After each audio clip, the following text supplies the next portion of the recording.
আজকের ইনকিলাব মঞ্চ যাদের কথা বলছে, যাদের দাবি নিয়ে আজকে হাজির হয়েছে, তাদের প্রত্যেকের ব্যাপারে আমরা বলেছি শাপলার গণহত্যার জন্য গণতদন্ত কমিশন করতে হবে, পিলখানার গণহত্যার জন্য গণতদন্ত কমিশন করতে হবে।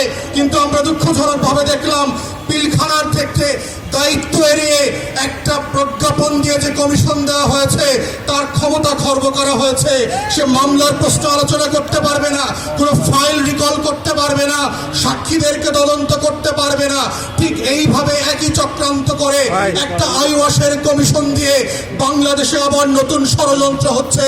যারা 2009 সালে আমার স্বাধীনতা সার্বভৌমত্বের দুইটা ফোর্সকে এট এ টাইম ধ্বংস করে দিয়েছে, তাদেরকে বিচারিক আদালতের মাধ্যমে কমিশনের মাধ্যমে বাঁচিয়ে দেবার নতুন ব্লু কলার ক্রাইমের শুরু হয়েছে।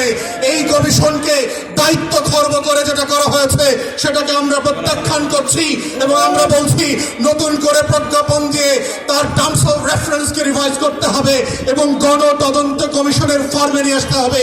আমরা তৃতীয় বলেছিলাম বাংলাদেশে গুম খুন আয়নাঘর থেকে শুরু করে গত 16 বছরে যেই রাষ্ট্রীয় মদদে খুন খারাপির রাজত্ব কায়েম করা হয়েছিল সেটার জন্য গণতদন্ত কমিশন করতে হবে।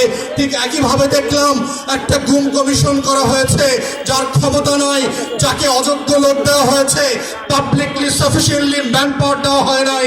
গণতদন্তের যে ফর্ম আমরা বলেছি, যে কাঠামো প্রস্তাব করেছিলাম সেই কাঠামো পর্যন্ত দেওয়া হয় নাই। ঠিক একইভাবে প্রধান উপদেষ্টাকে আমরা বলেছিলাম জুলাই আগস্টের